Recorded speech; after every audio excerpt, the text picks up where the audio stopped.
శ్రీ గురుభ్యో నమః పరమగురుభ్యో నమః శ్రీమదానందతీర్థభగవత్పాదాచార్య గురుభ్యో నమః. వ్యాసాయ భవనాశాయ శ్రీశాయ గుణరాశయే హృద్యాయ శుద్ధవిద్యాయ మధ్వాయ చ నమో నమః. వ్యాసం వసిష్ఠనప్తారం శక్తేః పౌత్రమకల్మషం పరాశరాత్మజం వందే శుకతాతం తపోనిధిం. భారతావనిలో అనేక పుణ్యక్షేత్రములు, నదీ నదములు నిండి ఉన్నది. అందులో ఆధ్యాత్మిక వాంగ్మయము వెలసినటువంటి భూమి అంటే నైమిషారణ్యం. ఆధ్యాత్మిక తత్వజ్ఞానులకు నిలయమైనటువంటిదే ఈ భూమి. అందులో ఇచ్చట కేంద్ర బిందువుగా భారతాది ఇతిహాసములను, భాగవతాది పురాణ గ్రంథములను ప్రవచనము చేసిన శిష్యులకు బోధించినటువంటి వ్యాస భగవానుని యొక్క అద్భుతమైన దివ్యక్షేత్రము ఈ నైమిషారణ్యం. ఇచ్చట మనము అందరము ఆసీనులై ఉన్నాం కదా. మనకు ఇటువైపున అగుపించే ఈ స్థలమే పరమ పవిత్రమైన వ్యాస గద్దె అని ఇచ్చటి వాళ్ళు దీన్ని పిలుస్తారు. గద్దె అనడానికి ఇదొక కట్టినటువంటి ఒక అరుగు, ఒక స్మారక చిహ్నం. ఇది అలంకరింపబడినటువంటి ఇచ్చడుండే గుడ్డతో కప్పబడినటువంటి ఈ స్థలమే సాక్షాత్ వేదవ్యాస భగవానులు ఇచ్చటనే కూర్చొని శుక మహర్షికి, సుమంతు, జైమిని, వైశంపాయనాది మహర్షులకు ఆధ్యాత్మిక తత్వజ్ఞానమును ఉపదేశించినటువంటి స్థలమే ఈ స్థలము. తర్వాత శూత శౌనకుల యొక్క ప్రశ్నోత్తరముల చేత అష్టాదశ పురాణములు, మహాభారతము బయటికి వచ్చింది. పరమ పావనమైనటువంటి క్షేత్రము. కేంద్ర బిందువుగా ఈ క్షేత్రానికి మహావిష్ణు స్వరూపుడైనటువంటి వ్యాస భగవానులు ఇచ్చట ఆవిర్భవించారు. అతన్ని మహర్షులు కొనియాడతారు. వ్యాసాయ విష్ణురూపాయ వ్యాసరూపాయ విష్ణవే నమో వై బ్రహ్మనిధయే వాసిష్ఠాయ నమో నమః అన్నారు. వ్యాసులంటే ఎందరో వేల సంఖ్యలో ఋషులున్నారు. ఆ ఋషుల్లో ఇతడు కూడా ఒకడు అనే భావన కొందరికి ఉంటుంది. ప్రజ్ఞావంతులైనటువంటి వారికి తెలుసు. సాధారణ జనులకు వ్యాస భగవానులంటే ఋషుల సమూహములో ఒక వ్యక్తిని. ప్రాచీనులు చెప్తారు, వ్యాస భగవానులంటే సాధారణ వ్యక్తి కాదు. వ్యాసాయ విష్ణురూపాయ వ్యాసరూపాయ విష్ణవేన, సాక్షాత్ మహావిష్ణువు యొక్క స్వరూపమట.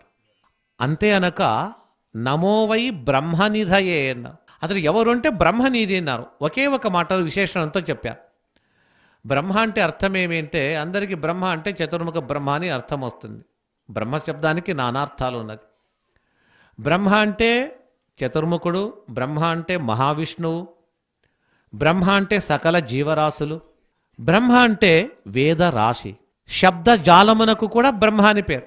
బృహత్ జాతి జీవ కమలాసన శబ్ద రాశిషు అని కోశములో చెప్తారు. బ్రహ్మ అంటే బృహత్ అయినది, గొప్పది.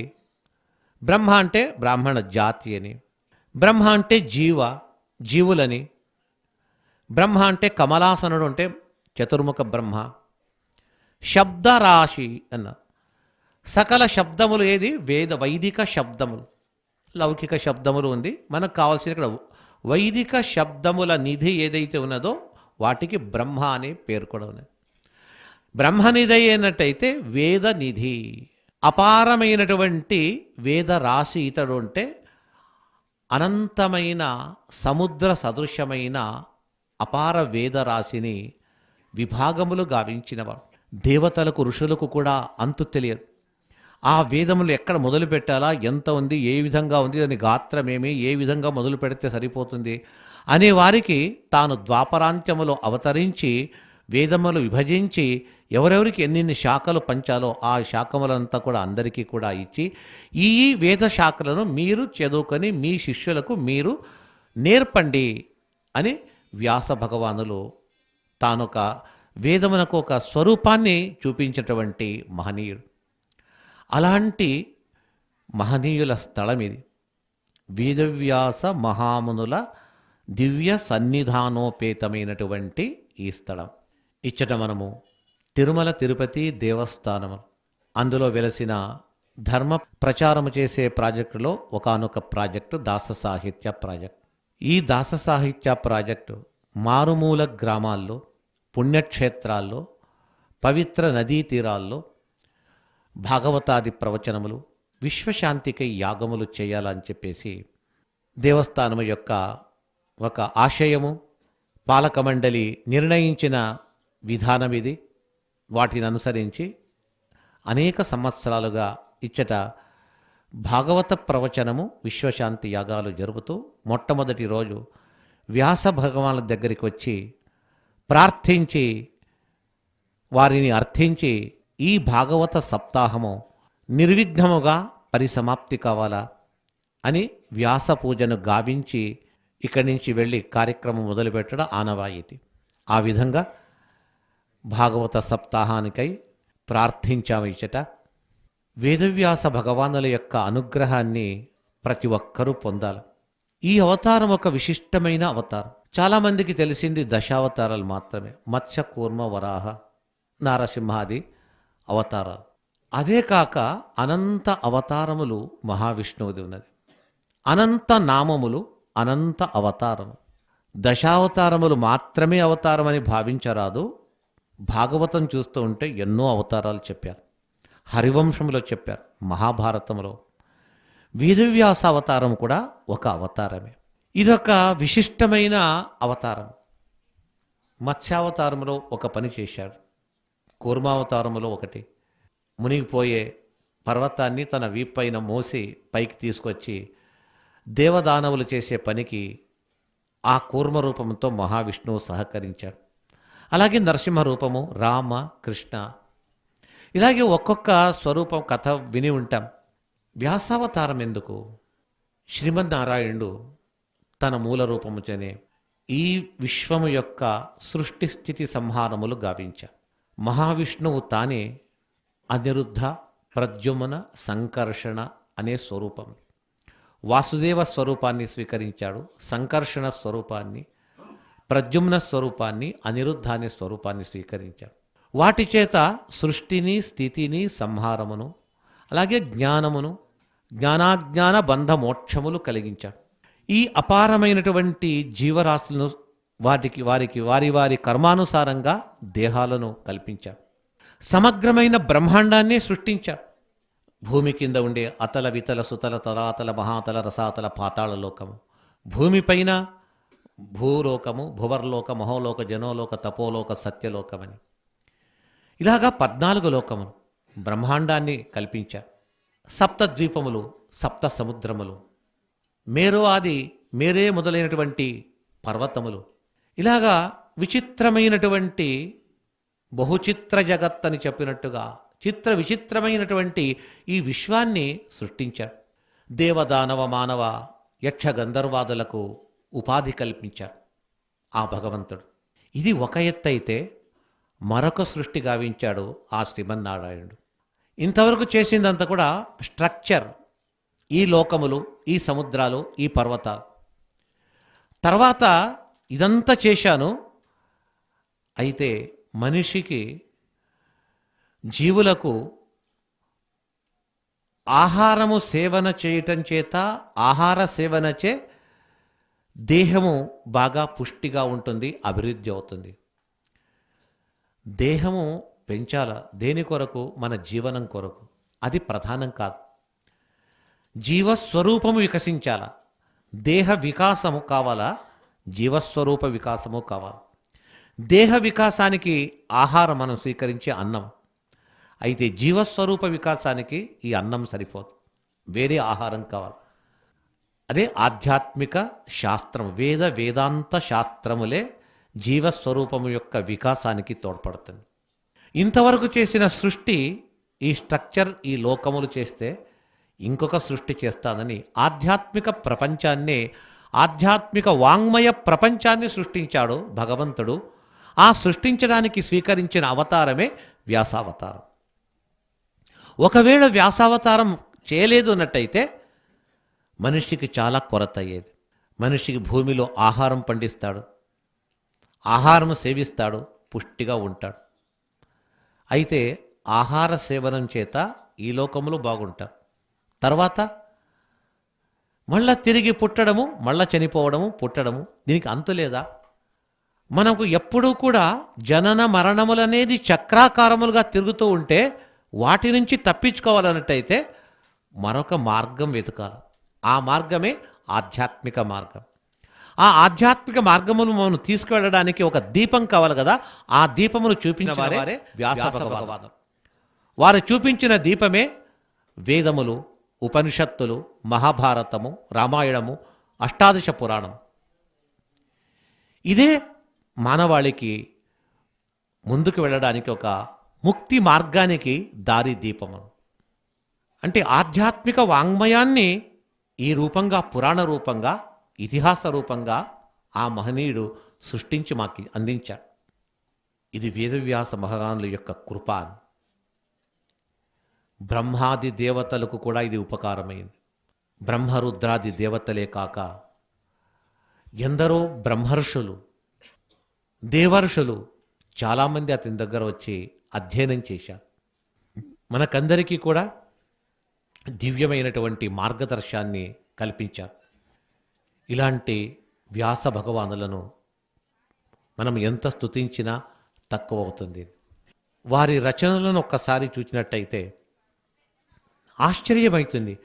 ఒక సాధారణ మనిషిగా పుట్టిన వ్యక్తి తన ఆయుష్లో చేయలేనటువంటి, చేయుటకు సాధ్యము కాని పనులు వ్యాస భగవానులు చేసి చూపించారు. అన్ని సకల వాంగ్మయమంతా ఒక చోట పెడతాం. ఒక మహాభారతం తీసుకుంటే చాలు. అంటే పురాణములు, ఉపపురాణములు, చాలా ఆధ్యాత్మిక గ్రంథాల్లో వ్యాస భగవానుల యొక్క ముఖారవిందము నుంచి వెలువడింది. అందులో ఒక భారతం మహనీయులు, మహర్షులు చెప్తారు. ఈ భారతాన్ని రచించిన వ్యక్తి ఎవరని ఒక్కసారి మనం పరిశీలిస్తే, మహాభారత గాత్రాన్ని చూచిన తర్వాత రచించిన వ్యక్తి మనిషి కాదు. మనిషికి బ్రహ్మ ఆయుష్ పోసిన, ఆయుష్ను కల్పించిన, దీర్ఘాయుష్ను కల్పించిన ఆ ఆయుష్ చేత తాను ఇంత బృహత్ గ్రంథాన్ని రచించే సామర్థ్యం మనిషికి ఉండదు. ఇలాంటి గ్రంథాన్ని రచించాడున్నట్టయితే ఈ వ్యక్తి ఎవరై ఉండాలి? కోక్యన్యః పుండరీకాక్షాత్ మహాభారత కృద్భవేతన్. పుండరీకాక్ష అంటే మహావిష్ణువు, కమలనేత్రుడని అర్థం. ఆ కమలనేత్రుడైన మహావిష్ణువు తప్పితే వేరే మనిషికి ఇంత అద్భుతమైనటువంటి అర్థ విస్తారముతో, శబ్ద విస్తారముతో కూడిన గ్రంథాన్ని రచించే సామర్థ్యము సాధారణ ఋషులకు, సాధారణ వ్యక్తులకు లేదు. ఈ రచించిన వ్యక్తి మహావిష్ణువే అయి ఉండాలా. కోహ్యన్యః పుండరీకాక్షాత్ మహాభారత కృద్భవే అని నిర్ణయించి ఈ మహాభారతాన్ని రచించిన వ్యక్తి సాక్షాత్ మహావిష్ణు స్వరూపుడైనటువంటి వ్యాస భగవానులు. మహాభారతము సముద్రం, అది 1,00,000 శ్లోకములని చెప్పేసి చెప్తున్నారు. అయితే అంతనే కాదు, వాస్తవంగా 60 లక్షల శ్లోకములది. 60 లక్షల శ్లోకములు. అది ద్వాపరాంత్యములో, ఇక కలియుగము రాబోతున్నది. కలియుగములో మనుష్యుల ఆయుష్, మేధస్సు చాలా తక్కువ. అంటే ద్వాపర, త్రేత, కృతయుగములకు పోలిస్తే కలియుగములో ఉండే మనుష్యుల యొక్క ఆయుష్ చాలా తక్కువ. అలాంటి తక్కువ అల్పాయుష్యులో ఈ గ్రంథాన్ని ఎలా చదవగలుగుతాడు? అందుకే వ్యాస భగవానులు దేవతల సమక్షంగా ఆలోచించి 60 లక్షల శ్లోకములతో గ్రంథముచే నిర్మింపబడిన ఈ మహాభారతాన్ని భూలోకానికి వద్దని దేవలోకానికి 59 లక్షల ఆ గ్రంథాన్ని పంపించి 1,00,000 గ్రంథాన్ని మాత్రమే ఇక్కడ ఉంచారు. దాన్ని చదివే ఆయుష్ కూడా మనకు లేదు. వినే ఒక ఓపిక, తీరిక కూడా మనిషికి లేదు. ఎవరో కొందరు మాత్రము మహాభారతాన్ని పూర్తిగా అధ్యయనం చేయడము, శ్రవణం చేయడము, కొద్దిపాటిగా అయినా కొందరు తెలుసుకోవడము జరుగుతుంది. కొందరున్నారు సమగ్రంగా అధ్యయనం చేసిన వాళ్ళు, తెలుసుకున్న వాళ్ళు. 1,00,000 గ్రంథమే మనకు పూర్తిగా చదవడానికి సాధ్యం కాదంటే 60 లక్షలు ఎలా చదవగలుగుతాం? అందుకే పైలోకానికి తీసుకెళ్ళి దేవతలకు పంచి ఇచ్చేశారు. 1,00,000 శ్లోకములతో కూడిన ఈ ప్రస్తుతం మన కంటికి అగిపించే ఈ మహాభారతము కూడా పూర్తిగా సరిగా అర్థం చేసుకోలేకపోతున్నాం. ఇంత బృహద్గాత్రముతో కూడినటువంటి గ్రంథాన్ని తెలుసుకుంటారో లేదో, అందరి సారాన్నైనా గ్రహించాలా అని ఆలోచించాం. అలాగే సకల వేదములు, ఉపనిషత్తులు, మహాభారతం, ఇతర పురాణములు వాటి సారాన్నంతా గ్రహించి తాను మరొక దివ్య గ్రంథాన్ని రచించారు. అదే శ్రీమద్ భాగవతము. భాగవతమని వింటూనే వ్యాస భగవానులే గుర్తుకొస్తారు. భాగవతం అంటే వ్యాస భగవానుల స్మృతి మనకు వస్తుంది. అవినాభావ సంబంధం. భాగవతమన్నా వ్యాస భగవానుల స్మరణ,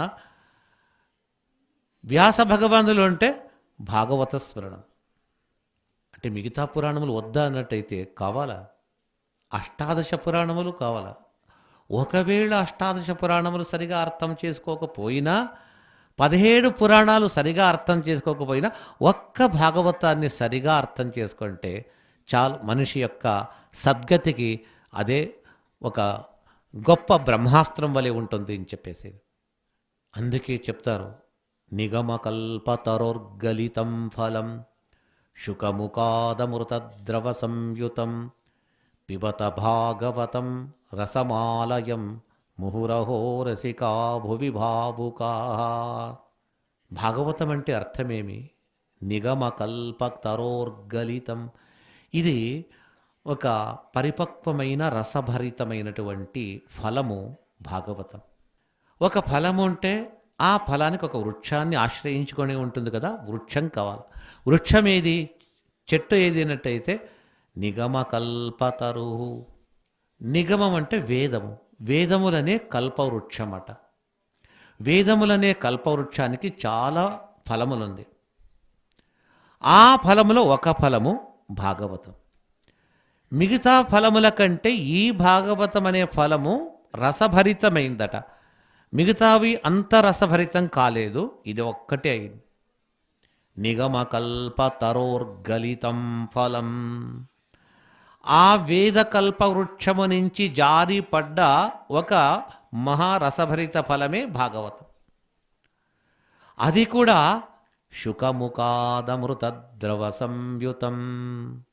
ఒక మంచి మామిడి పండు ఉంటుంది, చాలా తీపిగా ఉంటుంది. చిలుక కొరికితే ఆ చిలుక రుచి చూస్తే ఆ ఫలం ఇంకా బాగుంటుందని ఆ పండుని అందరూ కూడా ఆశ్రయిస్తారు. అలాగే భాగవతం అనే రసభరితమైనటువంటి ఈ ఫలమును కూడా ఒక చిలుక మొట్టమొదట రుచి చూచిందట. ఈ చిలుక అది శుకముఖాదమృతద్రవ సంయుతం. శుక మహర్షి అనే ఒక చిలుక మొట్టమొదట భాగవతాన్ని రుచి చూచింది. అంటే వ్యాసపుత్రులైన శుక మహర్షులు మొట్టమొదట భాగవతానికి స్టూడెంట్, ఎవరు శిష్యుడు అన్నట్టయితే శుక మహర్షియే మొదటి భాగవతాన్ని నేర్చుకున్న వ్యక్తి. వ్యాస భగవానుల రచన వేదకల్ప వృక్షము నుంచి రాలిపడ్డ ఫలము.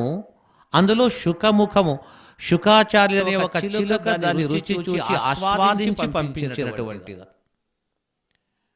అలాంటి రసాన్ని మీరు పిబత భాగవతం రసం, ఇలాంటి భాగవత రసాన్ని పానం చేయండి. ఎన్నిసార్లండి మాకు లైబ్రరీలో పుస్తకం దొరికింది, నేను కూడా ఒకసారి చదివేశాను. దొరికిన పుస్తకాలను చదివి తలలో నింపుకునే జ్ఞానము కాదది. కొన్ని ఏదో న్యూస్ పేపర్లలో అది చూచి చదవచ్చు, గుర్తుపెట్టుకోవచ్చు. అయితే ఆధ్యాత్మిక గ్రంథాలు ఎప్పుడూ సొంత చదివేది కాదు, గురువుల ముఖముచే వారి ఉపదేశం ద్వారా వినాలి. వారు చెప్పినటువంటి వారితో ఉపదేశం పొంది శ్రవణం చేసి తర్వాత దాన్ని మననం చేయాలి. ఎన్నిసార్లండి నేను ఒకసారి అంతా చెప్పించుకున్నాను, విన్నాను. ఒక్కసారి మనము విన్నా సరిపోదు. ముహురహోరసికా, తిరిగి తిరిగి మరలా మరలా మరలా చేయండి. ఎన్నిసార్లు అంటే ఈ జన్మ చరించేంత వరకు వినండి.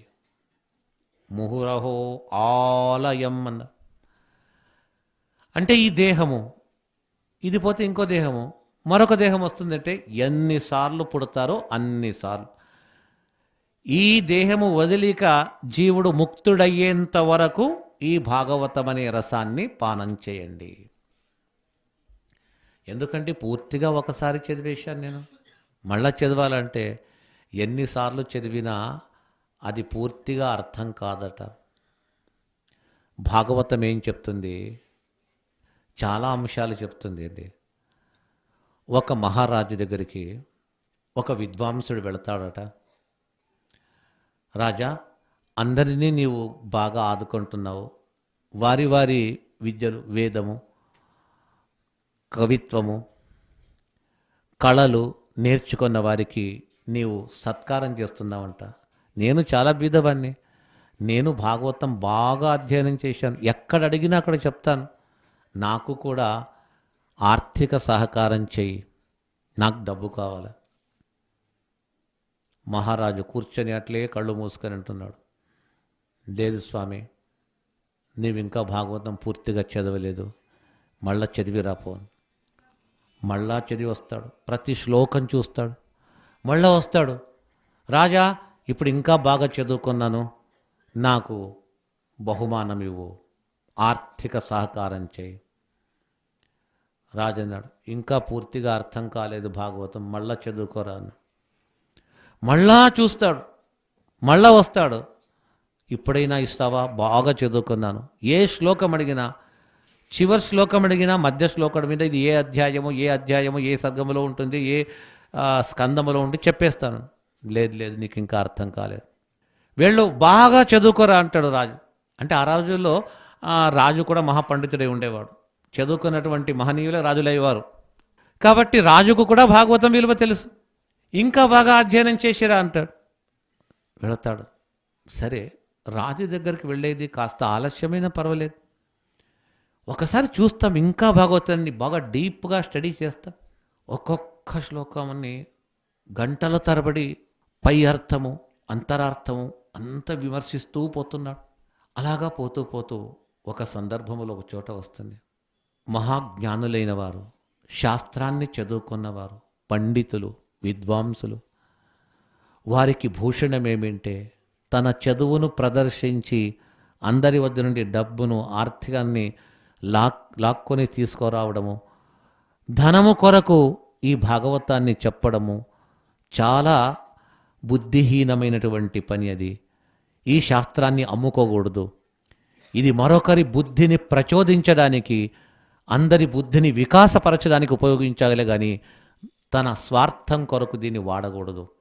ఆహారం కొరకు చేయి చాచరు, ఇంటి కొరకు చూడరు, దేశ సంచారిగా అరణ్యాల్లో, పర్వత గుహలలో నివాసం చేస్తూ ఉంటారు. అంతేగాని ధనముచే గర్విష్ఠులైన మదాంధులైనటువంటి రాజులను, ధనికులను చేయిచాచి నాకిది కావాలని అడగరు. వారే పరమ వైరాగ్య శిఖామణులు, వారే భాగవతోత్తములు అనే ఘట్టం వస్తుంది. చూస్తాడు, కళ్ళలో ఆనందధారం అతనికి ప్రవహిస్తుంది. తప్పు చేశాడు, నేను చాలా తప్పు చేశాను, భాగవతాన్ని చదువుకున్నానని చెప్పేసి రాజుతో చెప్పాం కదా. ఇలాగా భాగవతంలో పై చూపుకు ఒక అర్థము, అంతరార్థము లోపల వెళుతూ ఉంటే ఇలాంటి ముత్యముల వంటి, వజ్రముల వంటి, నవరత్నముల వంటి విలువైన సందేశాలు భాగవతం ఇస్తుంది. నేను చూడలేక పై చూపుకు చూశానంతే, అవుట్లుక్ అంటారు దీన్ని, ఇంత మాత్రమే చదువుకున్నాను, చాలా తప్పు. అని మళ్ళా భాగవత గ్రంథాన్ని పట్టుకొని రాజు దగ్గరికి వెళ్ళి, మహారాజా, ఏమయ్యా వచ్చావంటే, వచ్చాను రాజా, నేను ఇంకా భాగవతాన్ని పూర్తిగా చదవలేదు. నేను చాలా చదువుకోవాలా, చాలా అర్థం చేసుకోవాలా. ఈ జన్మలో అర్థమైందని చెప్పడానికి వస్తాను, అంతవరకు రాను. నీకు క్షేమం కలగని నా కళ్ళు తెరిపించావు అని చెప్పి వెళుతూ ఉంటే రాజు ఆగు అన్నాడు. మహానుభావ స్వామి, గొప్ప విద్వాంసుడవు, నీవిప్పుడు భాగవతం పూర్తిగా అర్థం చేసుకున్నావు, ఇప్పుడు భాగవతం తెలిసింది. ఇది భాగవతం అంటే. స్వామి బోధానంద గోసేవ ఆశ్రమం, సైథాపూర్. జ్యోతిష్యం, వాస్తుశాస్త్రం మన పూర్వీకులు మనకిచ్చిన వరం. దుర్గాదేవి, కాలభైరవ ఉపాసనతో వాక్సిద్ధి పొందిన శ్రీ శ్రీ బోధానందగిరి స్వామివారు మీకు ఎలాంటి సమస్యలున్నా, వాటిలో ముఖ్యంగా ధన నష్టం, ఆరోగ్య నష్టం, భార్యాభర్తల మధ్య గొడవలు, ప్రేమించుకున్న వారు దూరం అవడం, ఎన్ని సంబంధాలు వచ్చినా పెళ్లి ముడి పడకపోవడం, రోడ్డు ప్రమాదాలు, అప్పుల బాధలు, వ్యవసాయంలో నష్టాలు, పెద్దల మాట పిల్లలు వినకపోవడం, ఆరోగ్య శాంతి, గృహశాంతి, మనశ్శాంతి లేకపోవడం, ఇలాంటి సమస్యలు ఉన్నట్లయితే ఒక్కసారి స్వామీజీని కలవండి. మీ సమస్యలకు తగిన పరిష్కారాన్ని పొందండి. అంతేకాక అన్ని రకాల వ్యాధులకు గోపంచగవ్య మరియు మూలికా వైద్యం చేయబడును. నమ్మకంతో రండి, ఆయురారోగ్యాలతో వర్ధిల్లండి. మా అడ్రస్ స్వామి బోధానంద గోసేవ ఆశ్రమం, సైథాపూర్, వీరభద్రస్వామి గుడి దగ్గర, యాదగిరిగుట్ట. సంప్రదించవలసిన నెంబర్ 9849213754 మరియు 9618034138.